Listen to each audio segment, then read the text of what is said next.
The captain's hand trembled on the tablet. Just slightly, but she saw it. He had frozen mid-sentence, mid-thought, mid-authority.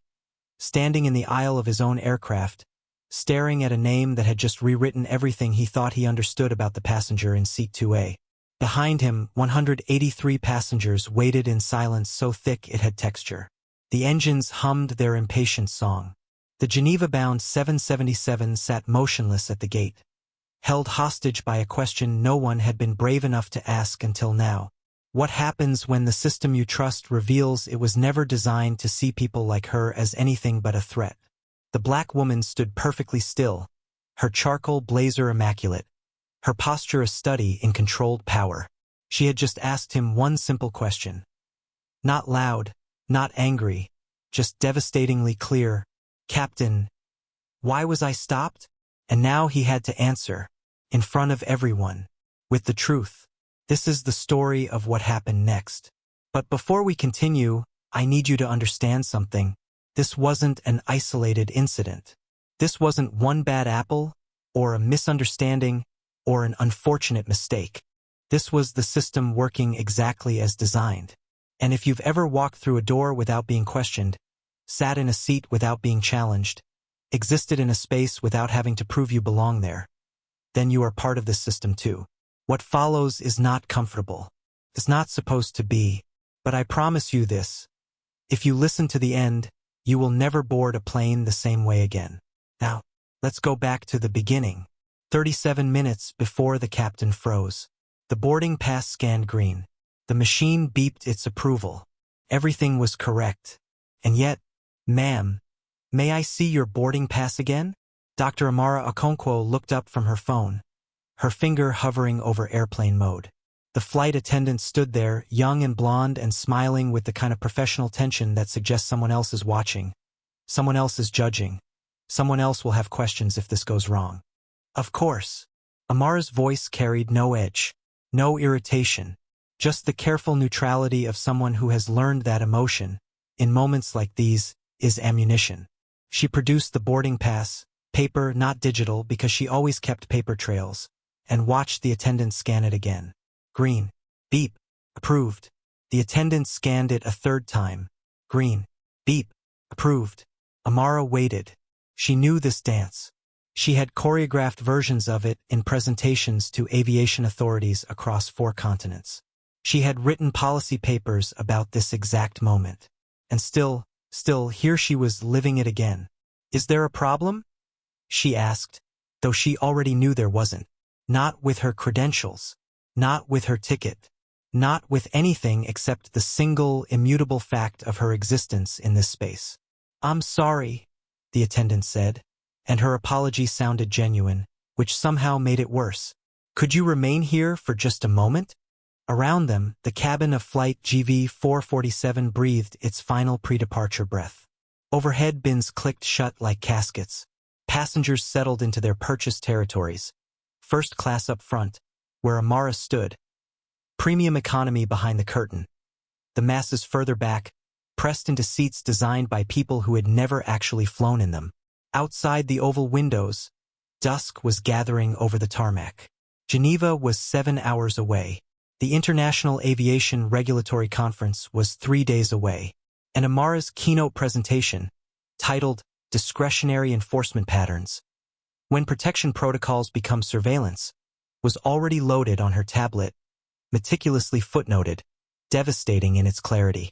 She had been invited specifically because she was the best at what she did, making invisible systems visible. She just hadn't expected to provide a live demonstration. The attendant, her name tag read Michelle, stepped backward toward the galley, still holding Amara's boarding pass, still wearing that smile that was beginning to crack at the edges. She whispered something to a senior flight attendant, a woman whose uniform carried extra authority in the sharpness of its creases. They both glanced toward the cockpit door. Passengers began to notice. Heads lifted from phones. Conversations paused mid-word. A businessman in 3C lowered his Wall Street Journal. A young mother across the aisle pulled her daughter closer, some ancient instinct sensing that whatever was unfolding, it required witnesses. Curiosity moves faster than shame. Always has. Amara adjusted her blazer, charcoal gray, tailored in London, professional without being apologetic. No patterns. No ornament. Nothing that could be misread as trying too hard or not trying enough. She had learned, over 20 years of international travel, of conferences and consultations in boardrooms, that her clothing had to be a dialect of power that translated across borders. She stood in the aisle, one hand resting lightly on her carry-on, and waited with the stillness of someone who understood that patience, in moments like these, was its own form of resistance. The senior attendant approached, her smile even tighter than Michelle's. "Ma'am, could you confirm your name for me?" "Dr. Amara Okonkwo." "And your seat assignment?" 2A. A ripple moved through the forward cabin. First class. Window seat. The kind of seat that cost more than some people's monthly rent. The kind of seat that, in the calculus of commercial aviation, should require no explanation. The senior attendant consulted a tablet, her fingers scrolling through data Amara couldn't see. When she looked up, her expression had shifted. Not alarm exactly, but something adjacent to it. Escalation. "Dr. Okonkwo, I'm going to need to verify something with the captain. Could you please continue to wait here?" It wasn't a request. Amara inclined her head. "Certainly." The galley phone rang short, urgent. The senior attendant answered it, listened, murmured something inaudible. When she hung up, she moved toward the cockpit and knocked. 3 firm taps. The engines hummed their impatient rhythm. The plane wanted to move. The sky was waiting, but the humans had questions. Always questions. Behind Amara, a man's voice, American accent, confident, said to his seatmate, "What's the holdup?" No one answered him, because everyone was beginning to understand that this wasn't a holdup. This was something else. Something the cabin's invisible hierarchies had been designed to prevent but could never quite eliminate. The cockpit door opened, and everything changed. Captain Michael Harrison stepped into the cabin and the temperature dropped. Not literally, not measurably, but every passenger in first class felt it. That particular compression of air that occurs when authority enters a space and all other power temporarily suspends itself in deference. He was tall, perhaps 6'2", with silver threading his dark hair like wire through cable. His uniform was immaculate. Navy jacket with 4 gold stripes that caught the cabin light. White shirt pressed to geometric precision. Captain's wings positioned exactly 2 inches above his left breast pocket. He moved with the deliberate economy of someone who had spent 30 years making decisions that kept people alive. He glanced once down the aisle, cataloging the situation with trained efficiency. Then his eyes found Amara, and he stopped walking. Not dramatically, not obviously to most observers, but Amara saw it, that microscopic hesitation, that fractional recalculation of expectation meeting reality. She had seen it 1,000 times before in 1,000 different contexts. The double take, the mental gear shift, the moment when the person in front of you becomes suddenly, uncomfortably aware that you are not who they expected you to be. "What's going on?" His voice was measured, controlled, the tone of someone gathering information before rendering judgment.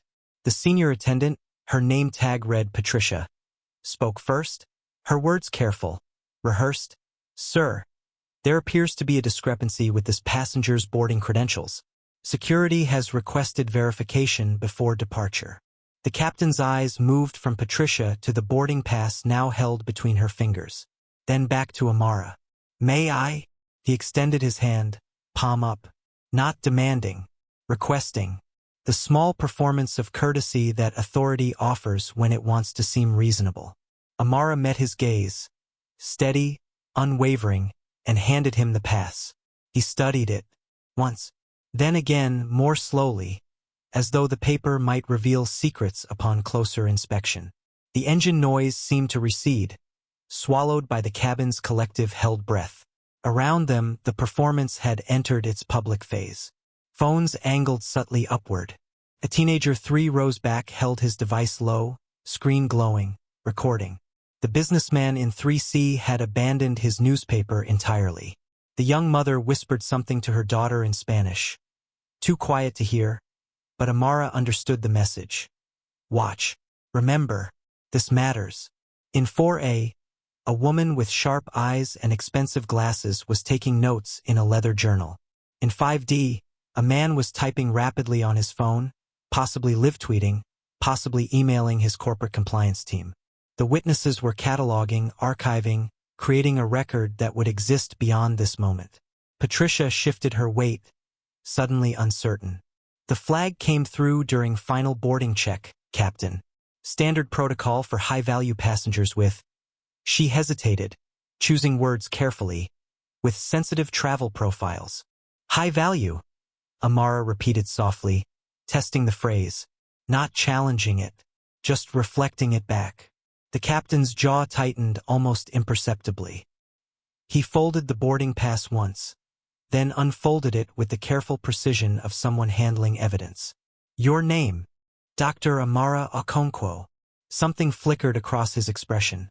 Not recognition, not yet, but the faint suggestion that the name was familiar in a way he couldn't quite place. Your destination? Geneva. Purpose of travel? And there it was, the question that revealed everything.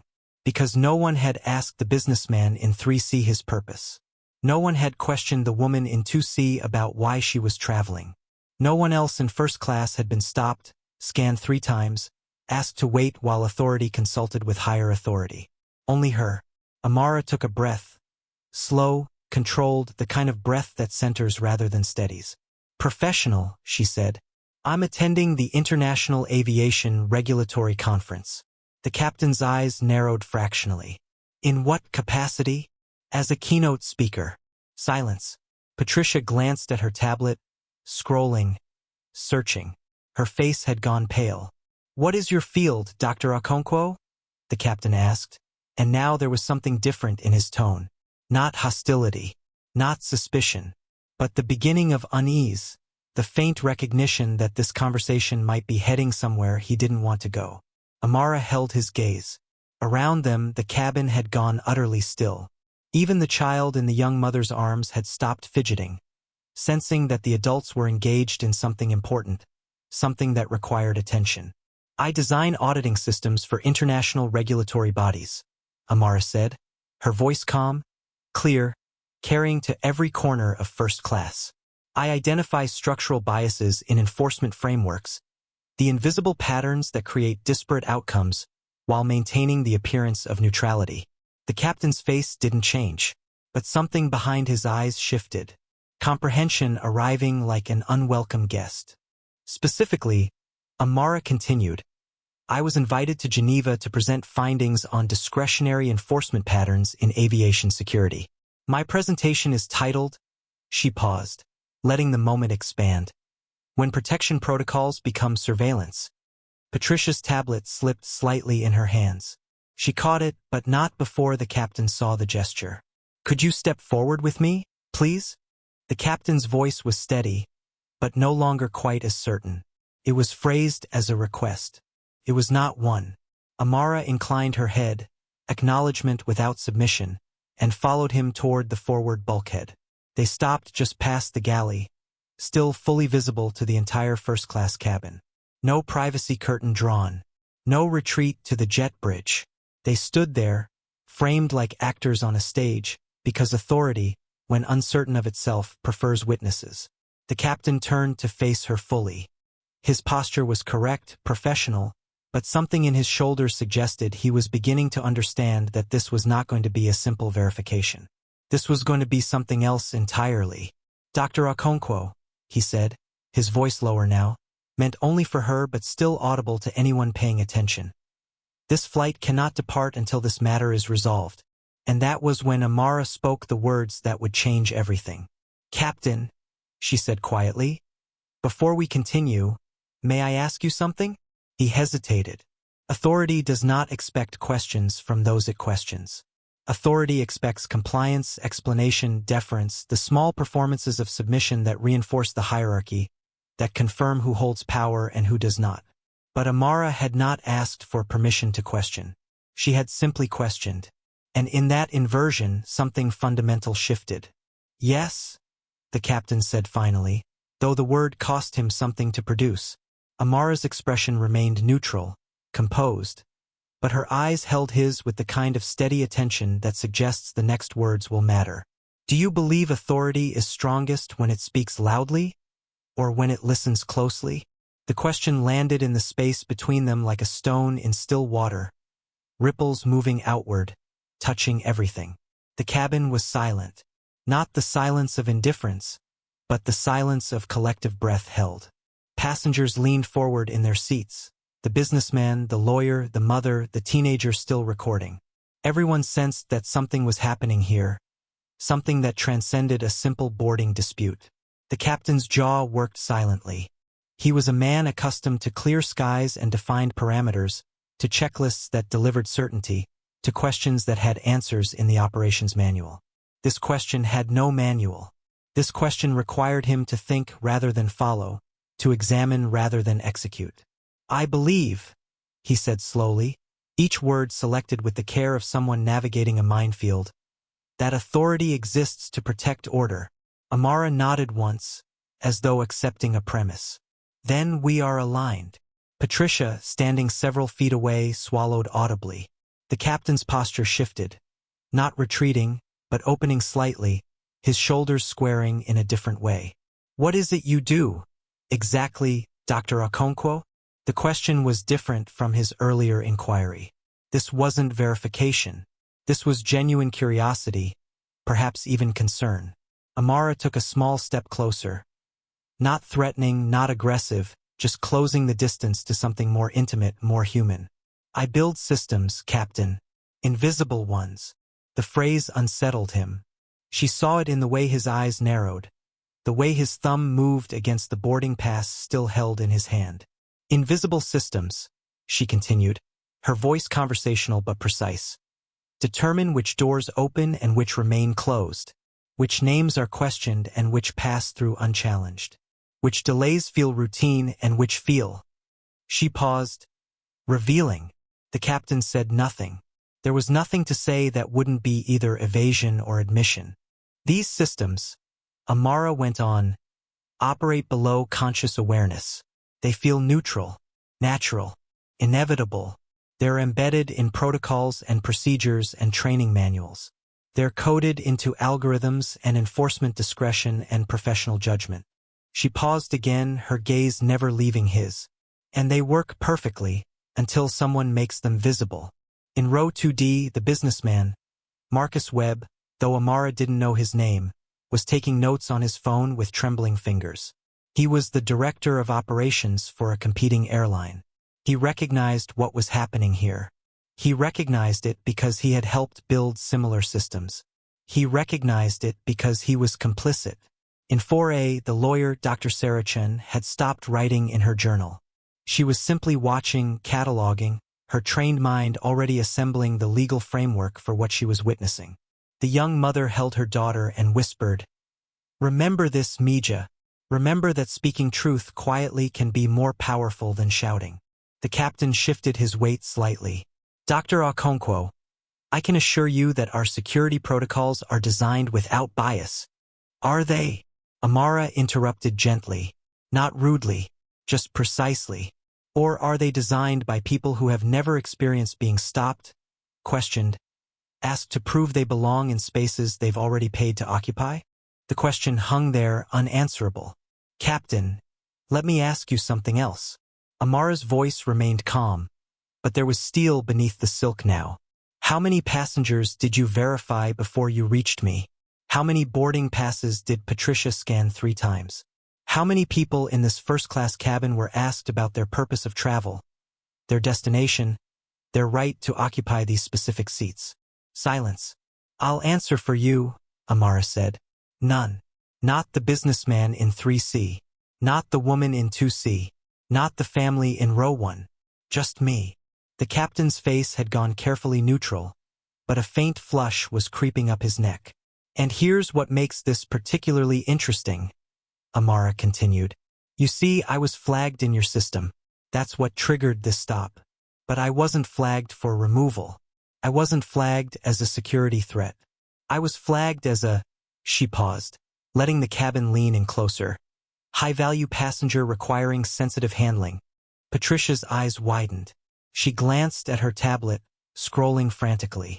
Which means, Amara said, her voice barely above a whisper, but somehow carrying to every corner of first class.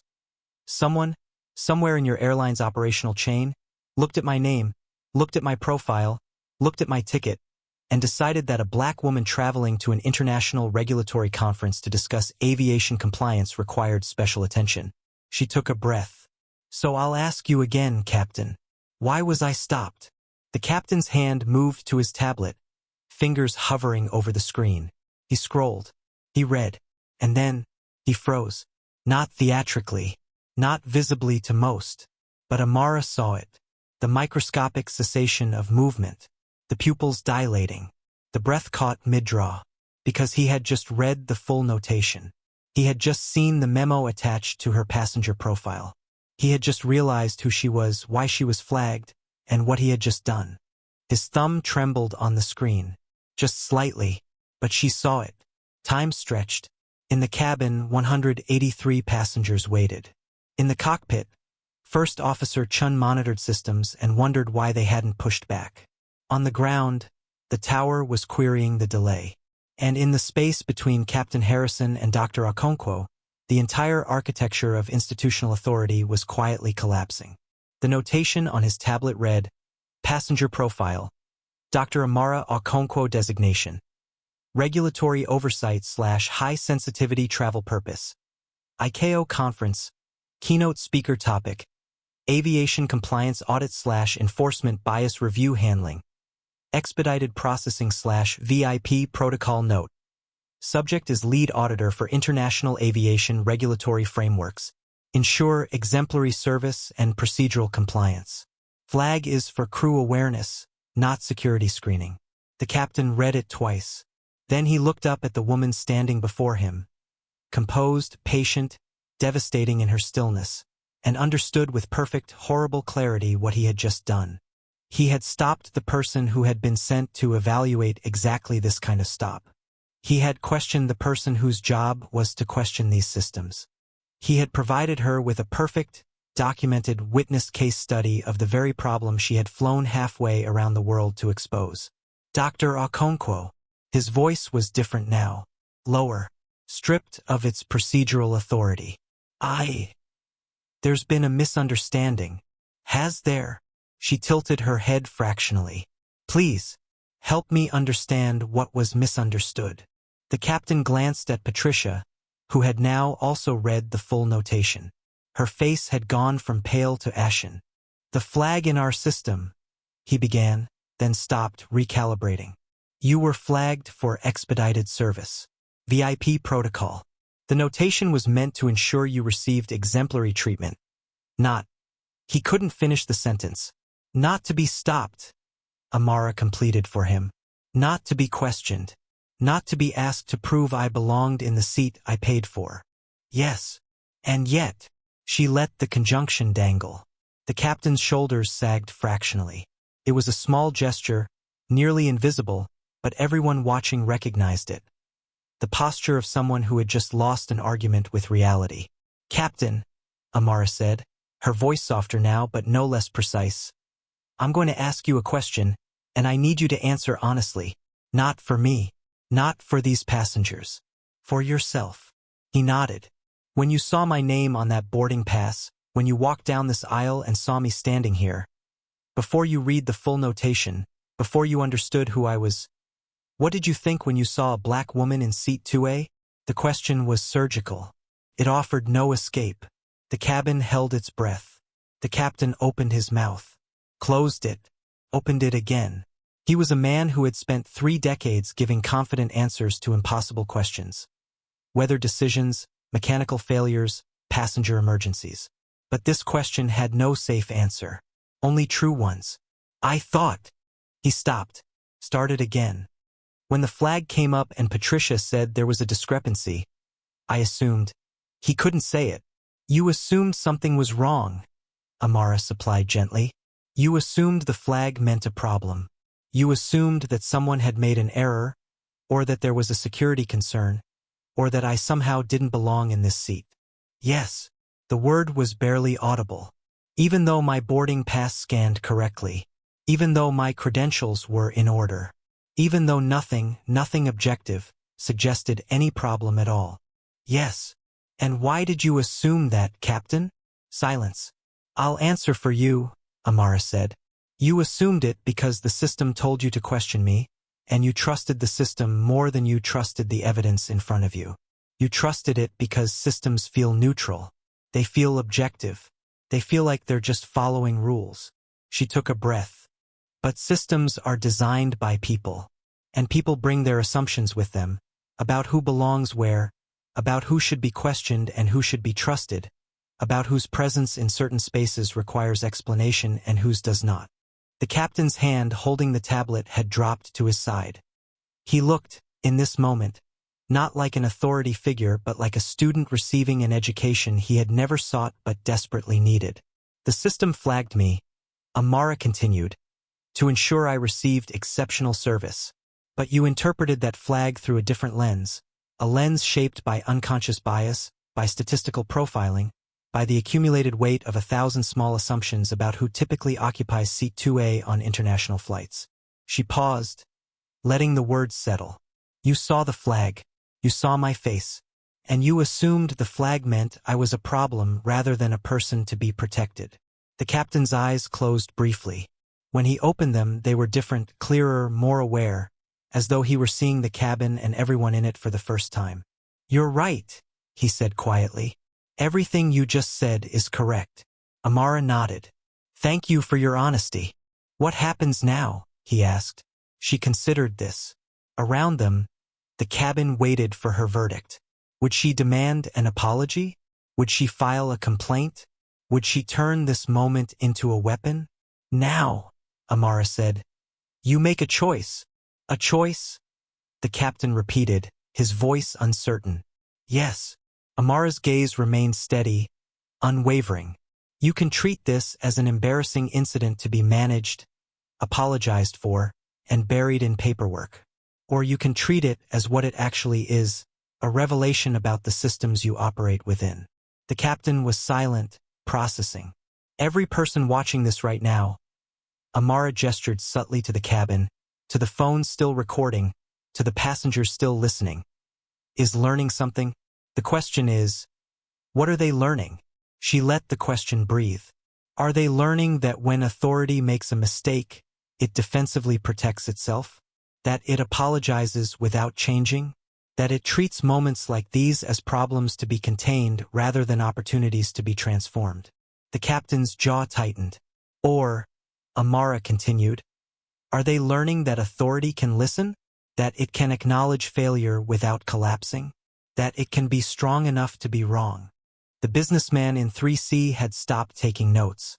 He was simply watching, his expensive phone forgotten in his lap, his entire attention focused on what was unfolding 3 feet in front of him.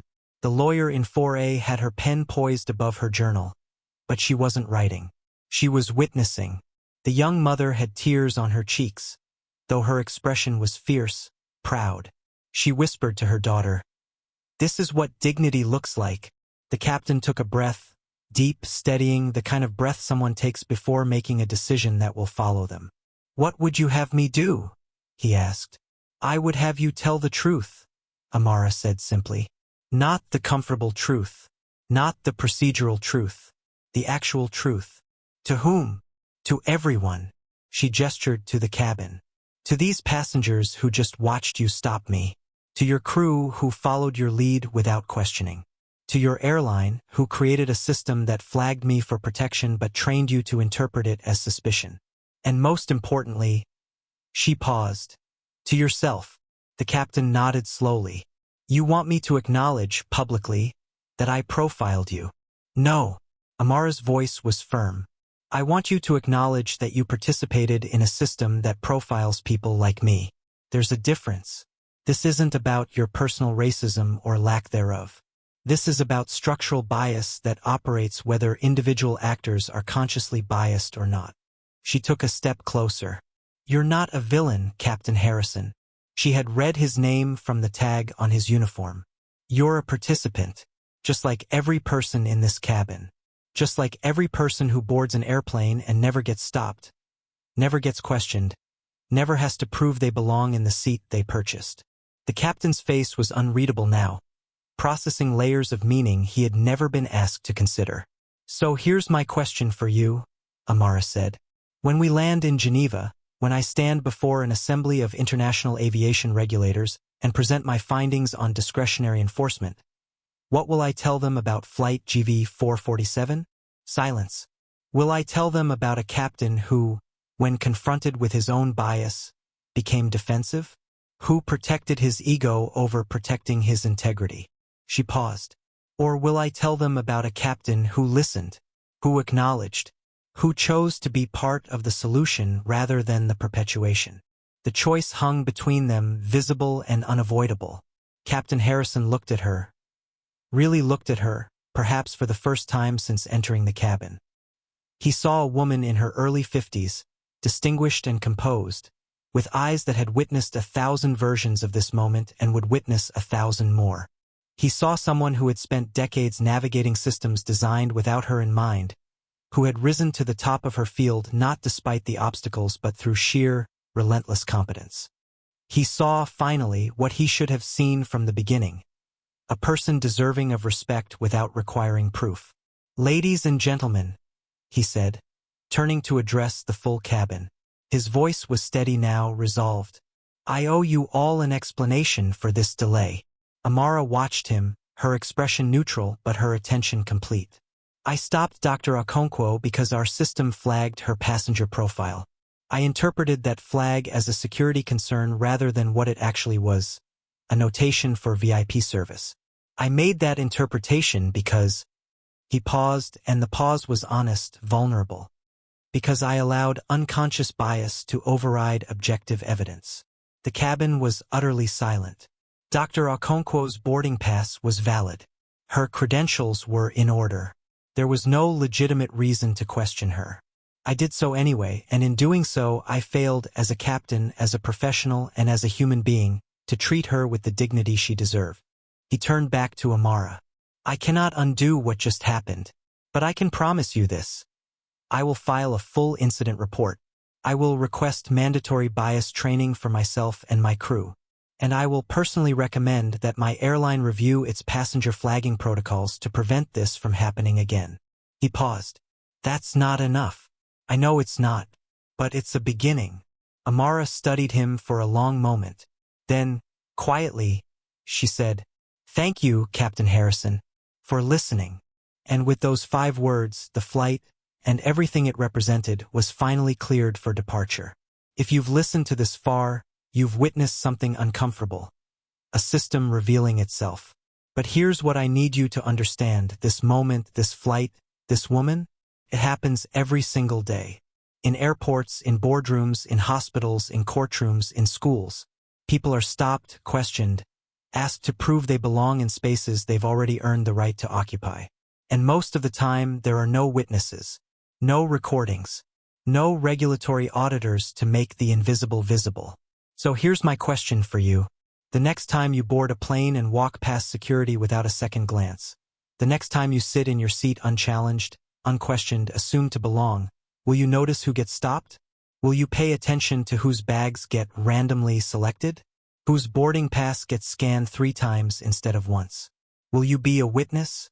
Or will you be complicit in your comfort? Because this story doesn't end when Dr. Okonkwo lands in Geneva. It doesn't end when Captain Harrison files his report.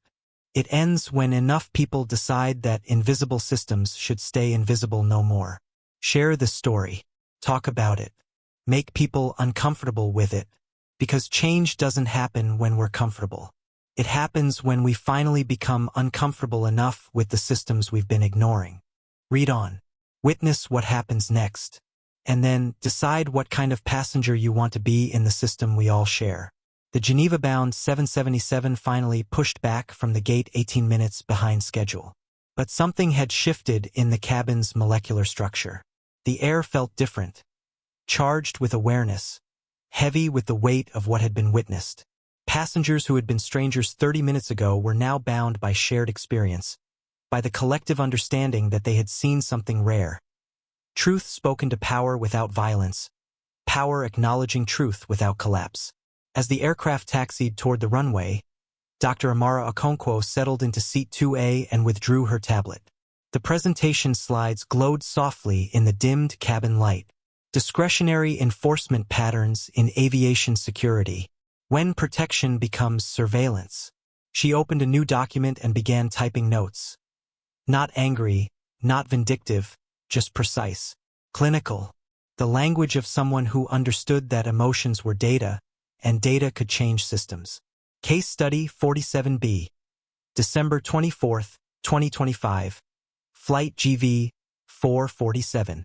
Passenger flagged for VIP protocol, protection/sensitivity. Flag misinterpreted as security concern. Stop initiated despite valid credentials. 3 verification scans performed. Standard. 1. Public questioning of travel purpose.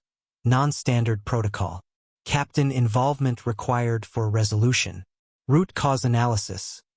System design assumes deviation equals threat rather than deviation equals variance.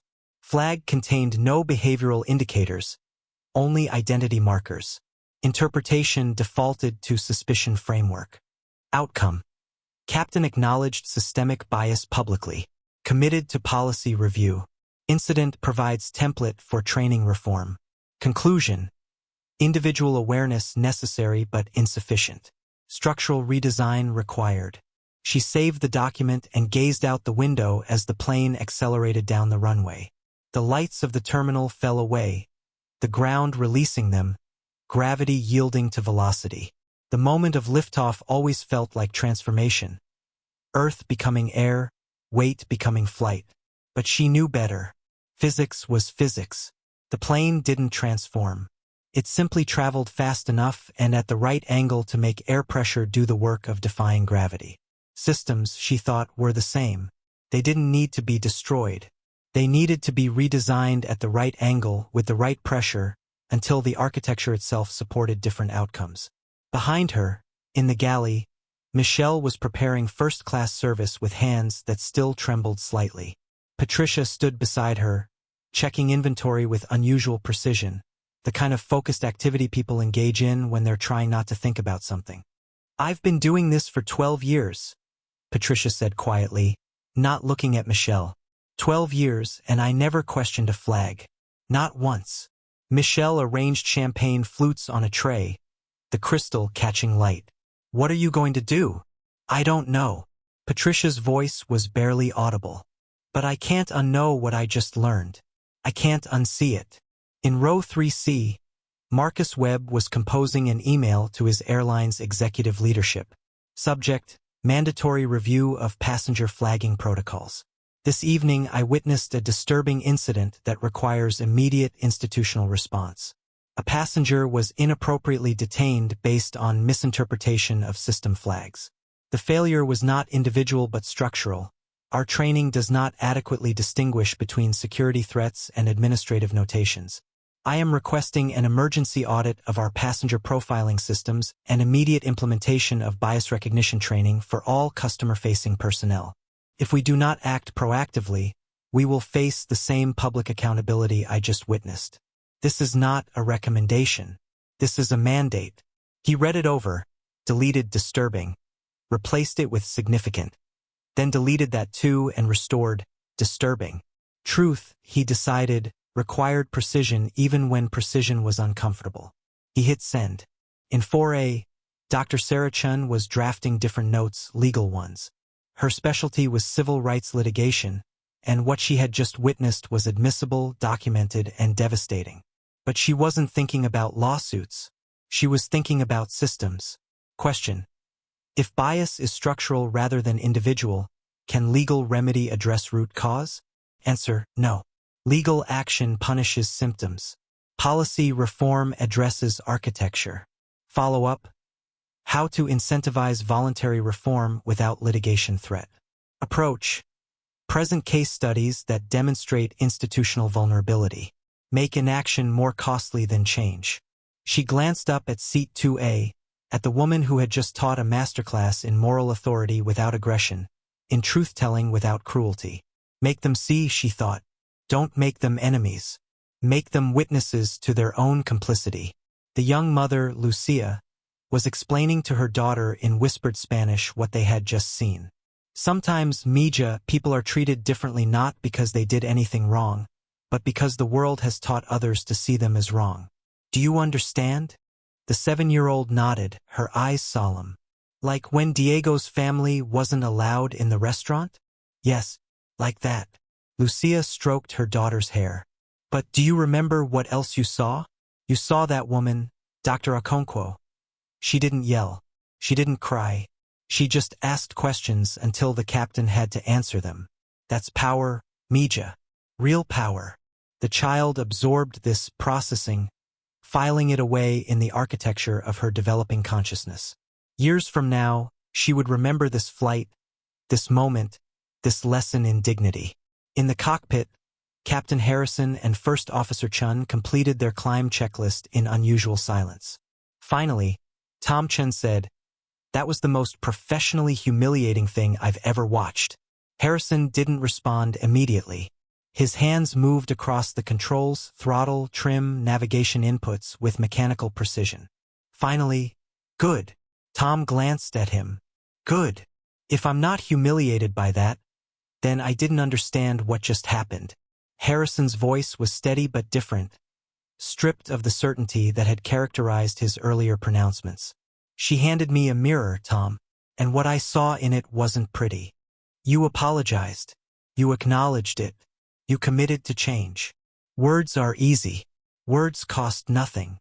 Harrison adjusted their heading slightly. "The question is what I do when we land. Whether I follow through. Whether I'm willing to risk my reputation, my career possibly, to push for system-level reform."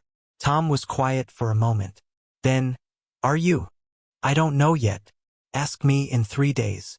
The aircraft leveled at cruising altitude 37,000 feet, where the air was thin and cold and the curvature of the earth became visible. Up here, the divisions that seemed so important on the ground, first class and economy, questioned and unquestioned, those who belonged and those who had to prove it, all seemed smaller, more arbitrary. But Harrison knew that was an illusion. The view from above always made problems seem smaller. The work happened on the ground, in the systems, in the daily thousand small choices that either reinforced or resisted the architecture of bias. Dr. Okonkwo saved her notes and closed her tablet. She had work to do in Geneva, a presentation to deliver, regulators to convince, frameworks to redesign. But for now, for these 7 hours suspended between departure and arrival, she allowed herself to simply exist in the space she had claimed. Not triumphantly, not vindicatively, just present. The cabin lights dimmed for the night flight. Around her, passengers settled into sleep or entertainment or work. The hum of engines became white noise, constant and strangely comforting.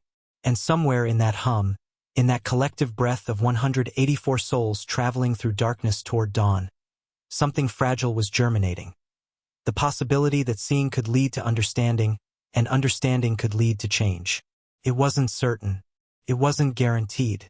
But it was possible.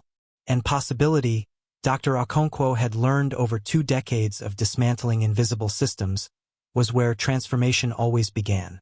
For hours into the flight, most passengers had drifted into sleep's uncertain territory. Heads tilted against windows, blankets pulled to chins. The cabin transformed into a darkened nursery of strangers. Only the reading lights scattered throughout created small islands of consciousness. Dr. Okonkwo was awake, working. She had shifted from notes to the actual presentation slides, refining language, strengthening arguments, preparing for the battle of bureaucratic minds that awaited in Geneva. Slide 12. The visibility problem. Bias becomes most dangerous when it masquerades as protocol. We cannot fix what we refuse to see. Slide 13. Case study selection criteria. Each incident presented represents not an aberration but a pattern. Not an individual failure but a systemic outcome.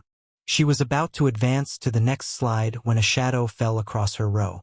Michelle stood there, holding a bottle of water, her face etched with the particular exhaustion that comes not from physical labor but from psychological reckoning.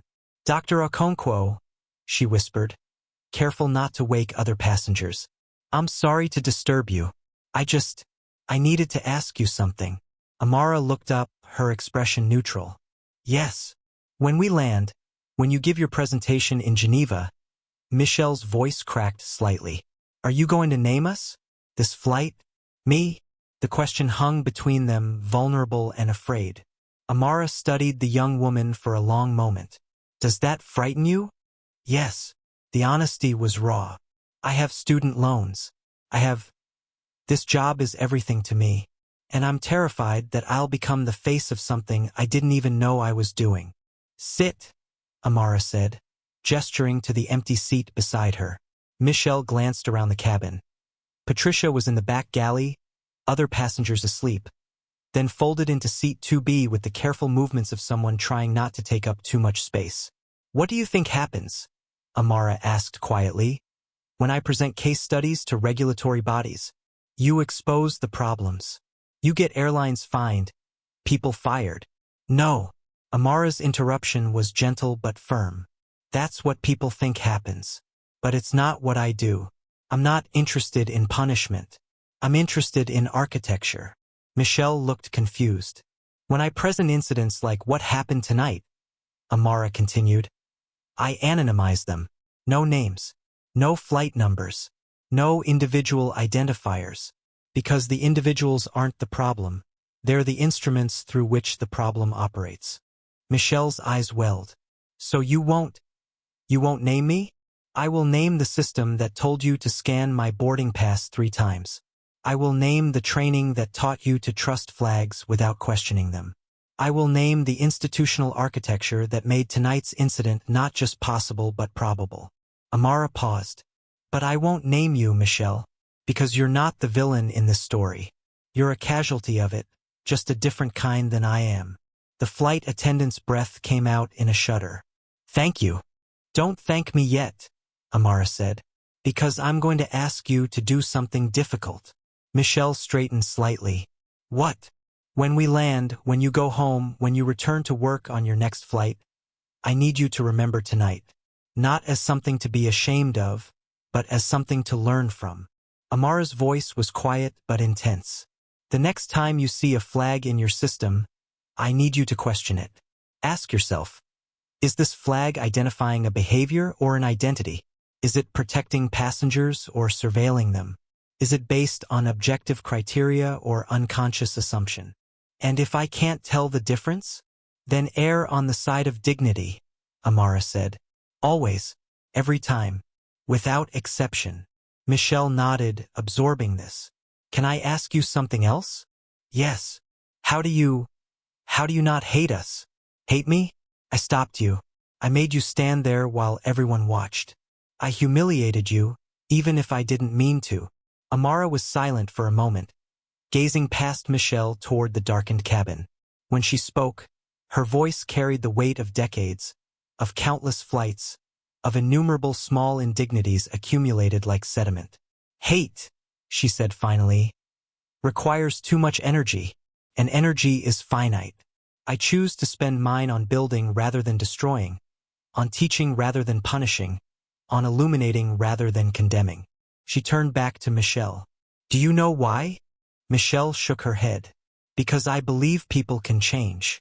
Not all people, some have investments in the system that run too deep. But most people, when confronted with their own complicity, when shown the architecture of bias they've been operating within, most people want to be better than they've been. She paused. The question is whether they'll do the work, whether they'll tolerate the discomfort, whether they'll risk the security of not knowing for the uncertainty of learning. Michelle was crying now. Quiet tears that tracked down her face and dropped onto her uniform. I want to be better. Then be better, Amara said simply. Starting tomorrow. Starting with the next passenger. Starting with the next flag you see in your system. Okay. Michelle wiped her face with the back of her hand. Okay. I will. She stood, hesitated, then said, Dr. Okonkwo, I'm going to remember you for the rest of my life. Good, Amara replied. Use that memory. Let it make you uncomfortable when comfort would make you complicit. Michelle nodded and moved back toward the galley, her silhouette disappearing into shadow. Amara returned to her presentation, but her mind was elsewhere now. She was thinking about all the Michelists in the world, the instruments of systems they hadn't designed, the enforcers of protocols they hadn't questioned, the people who caused harm without malice and had to somehow live with what they'd learned about themselves.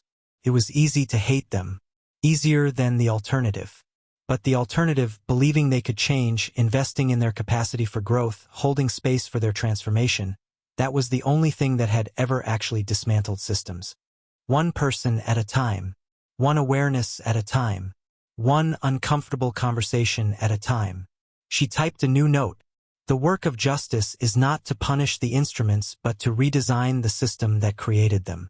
This is harder, slower, less satisfying than revenge. But it's the only thing that lasts. She saved the document. Outside the window, stars wheeled in their ancient patterns, indifferent to human struggles, as the aircraft carried its cargo of witnesses and perpetrators and the complicated space between them forward through the night. 3 hours from Geneva.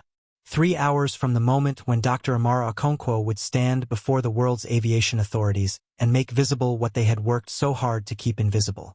But first, she needed to close her eyes. Just for a moment. Just to gather strength for what was coming. Because what was coming would change everything. Geneva. 3 days later.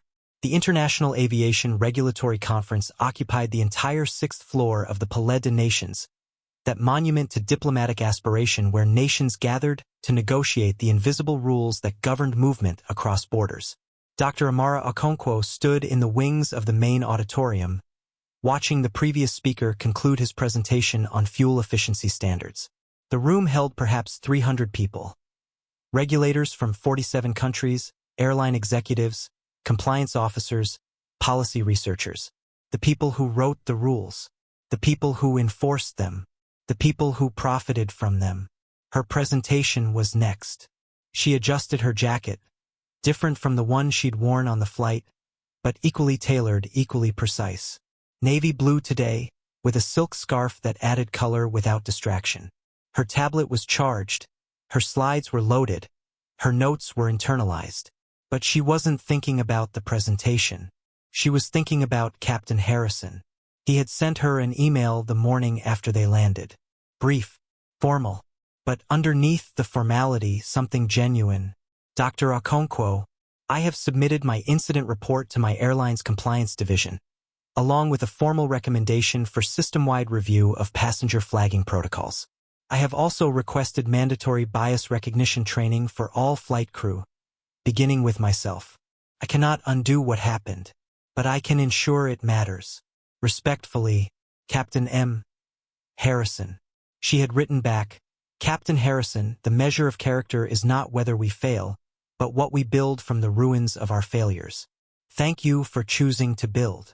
Now, standing in these wings, she wondered how many Captain Harrisons were in this auditorium. How many people who had operated within biased systems without seeing them, who had trusted protocols without questioning them, who had caused harm while believing they were maintaining order. Most of them, probably. The previous speaker finished. Applause, polite, professional, forgettable. Then the moderator's voice. Our next presenter needs no introduction to those familiar with aviation compliance frameworks.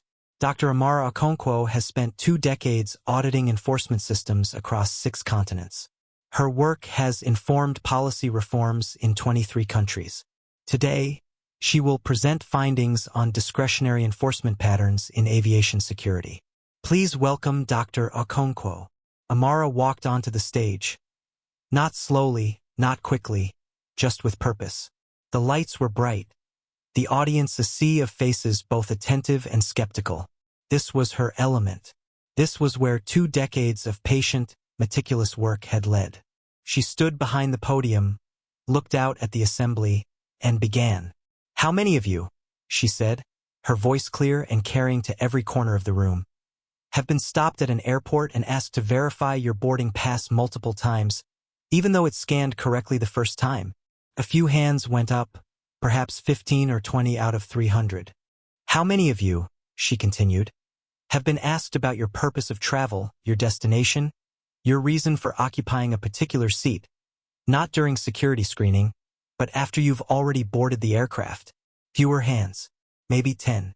And how many of you, Amara said, her gaze steady, have looked around while waiting to board and noticed that the passengers being randomly selected for additional screening don't actually seem very random at all? More hands this time, perhaps 50. A murmur rippled through the audience. The patterns we refuse to see, Amara said, don't become invisible because they don't exist. They become invisible because seeing them would require us to acknowledge our participation in them. She advanced to the first slide. Discretionary enforcement. When protection becomes surveillance.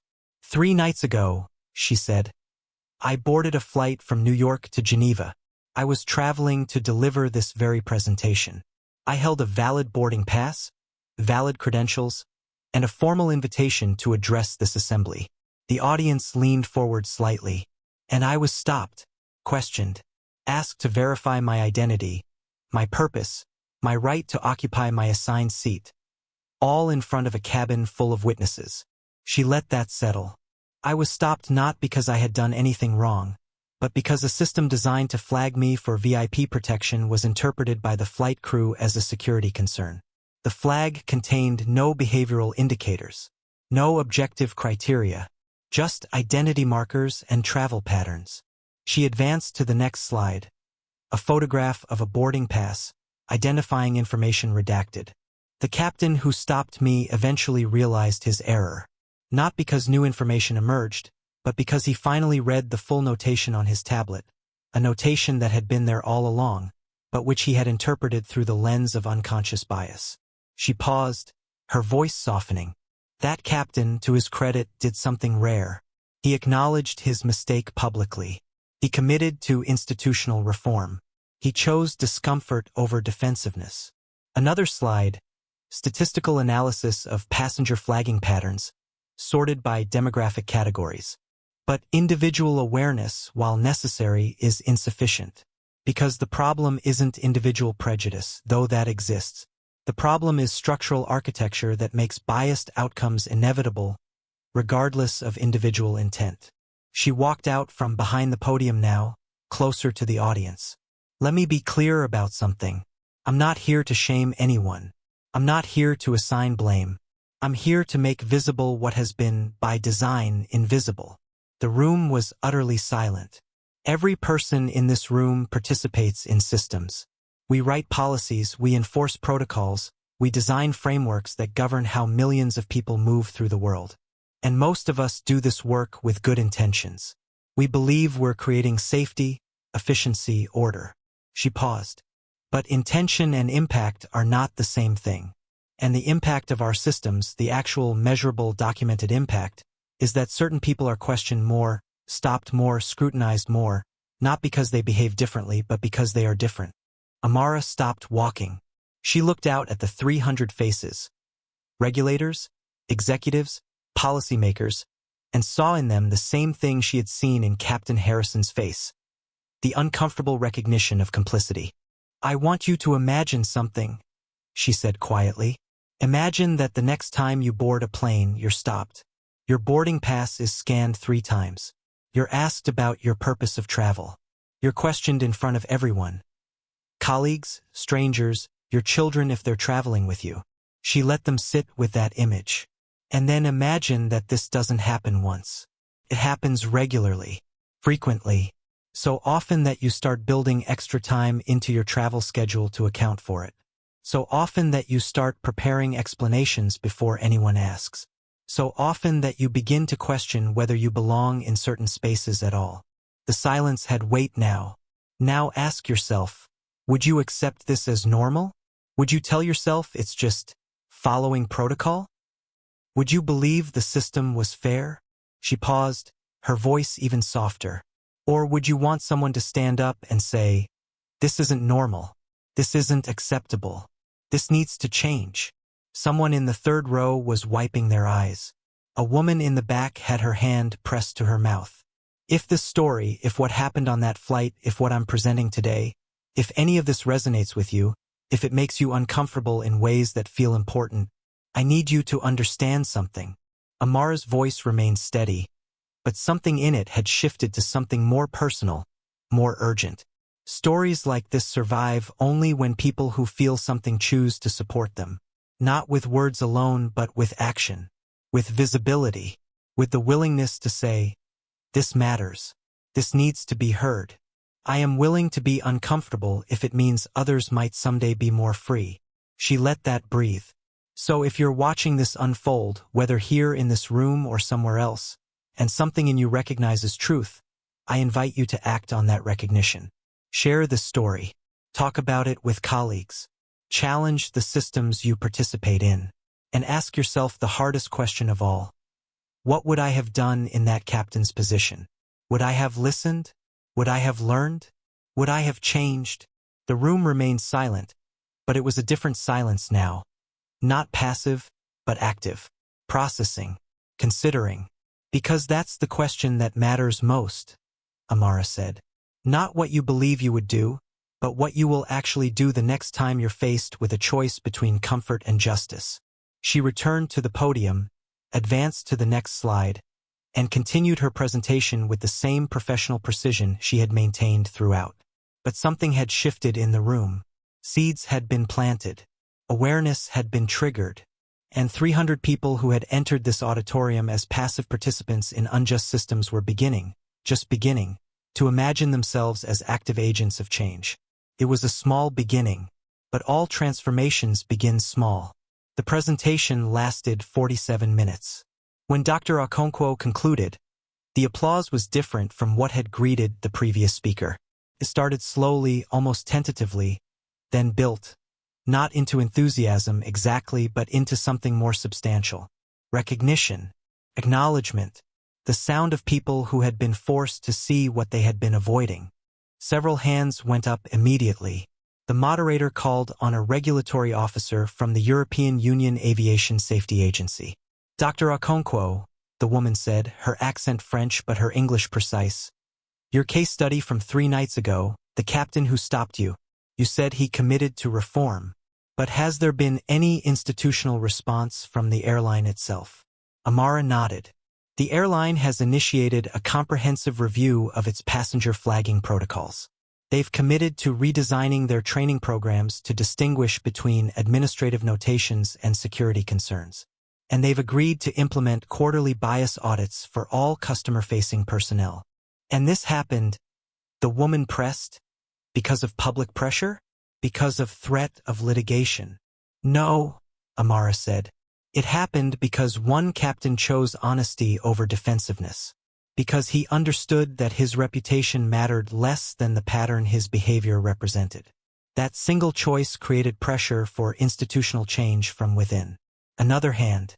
A man from Singapore's Civil Aviation Authority. "Dr. Okonkwo, you've presented 17 case studies today. In how many of these incidents was there individual accountability?" "None," Amara said flatly. "And that's by design. I'm not interested in punishing individuals. I'm interested in redesigning systems so that individual bias, which all humans possess, cannot be translated into institutional discrimination." "But without accountability..."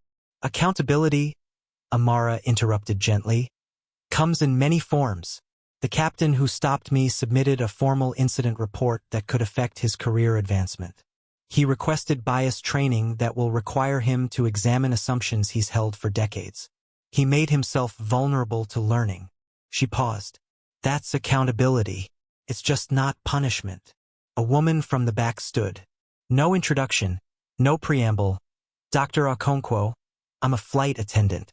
I've worked for 3 different airlines over 15 years. And I've stopped passengers exactly the way you were stopped. Multiple times.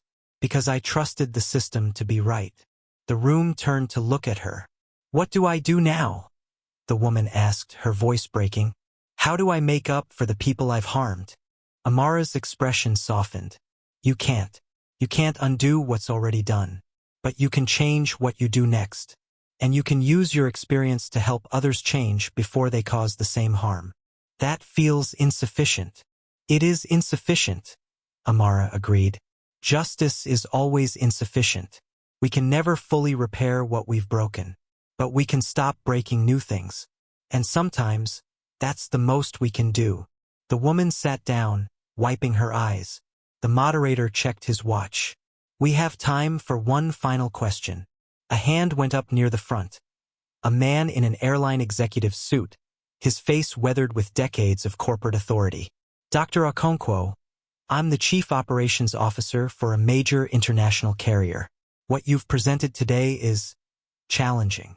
It implies that our systems, which we've spent billions developing, are fundamentally flawed. Not flawed, Amara corrected. Biased. There's a difference. Your systems work exactly as designed. The question is, who did you design them for? And who bears the cost when they work as intended? The man was quiet for a moment. Then, what would you have us do? I would have you ask your engineering teams. How many faces did you imagine when you designed these protocols? How many lived experiences informed your assumptions about threat and normalcy? How many people who looked like me were in the room when you decided what random selection would look like? She paused. And then I would have you hire people who will give you different answers to those questions. People who know what it feels like to be the data point rather than the data analyst. People who understand that visibility is not the same as vulnerability, and that some of us never had the luxury of being invisible. The executive nodded slowly. Thank you, Dr. Okonkwo. You've given all of us, much to consider. Good, Amara said. Discomfort is where change begins. The moderator stood. Thank you, Dr. Okonkwo, for a truly transformative presentation. This conference will break for lunch, after which we'll reconvene to discuss implementation strategies for the reforms Dr. Okonkwo has outlined.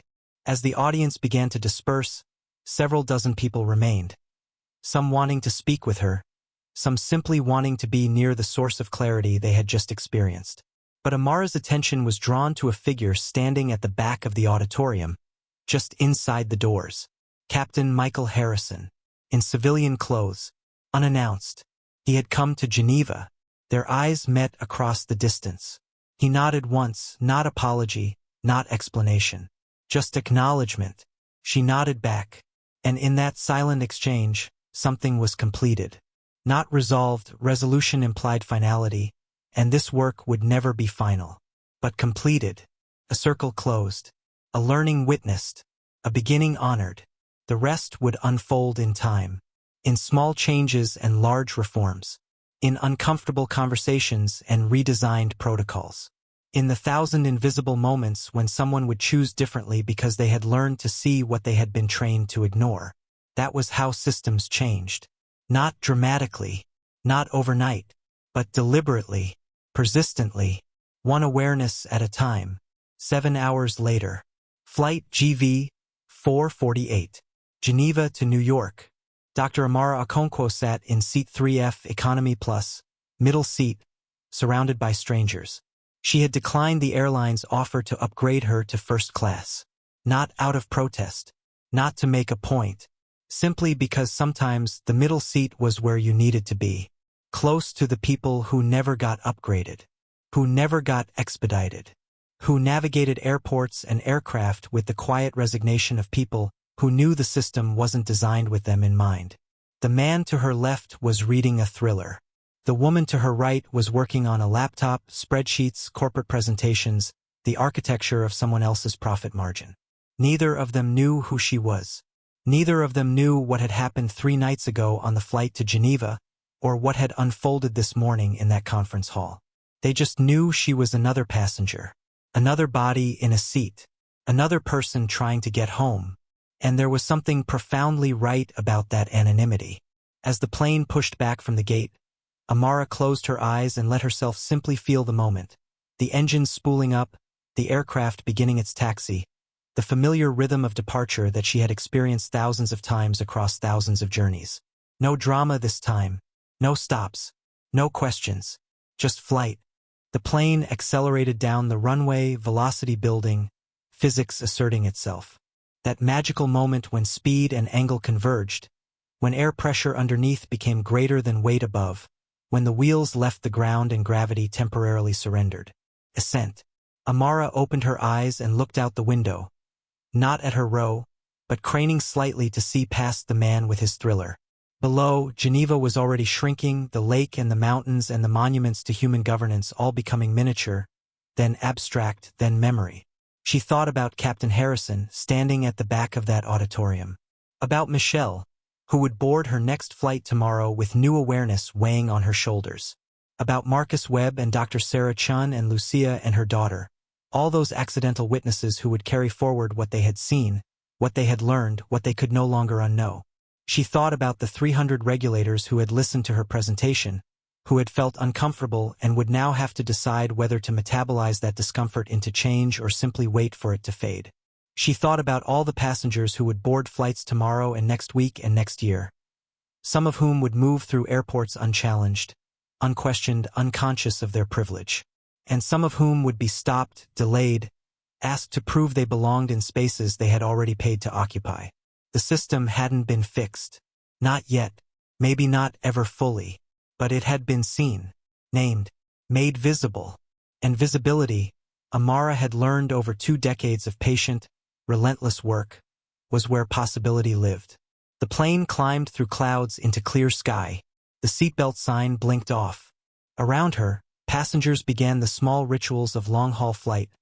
Shoes removed, devices retrieved, the settling into suspended time between departure and arrival.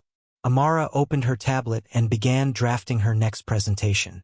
Because there was always a next presentation, always another system to audit, always another invisible pattern to make visible. The work was never done, but the work was good. And somewhere below, moving through airports and aircraft and the invisible systems that govern modern movement, someone was being stopped right now, questioned, asked to explain.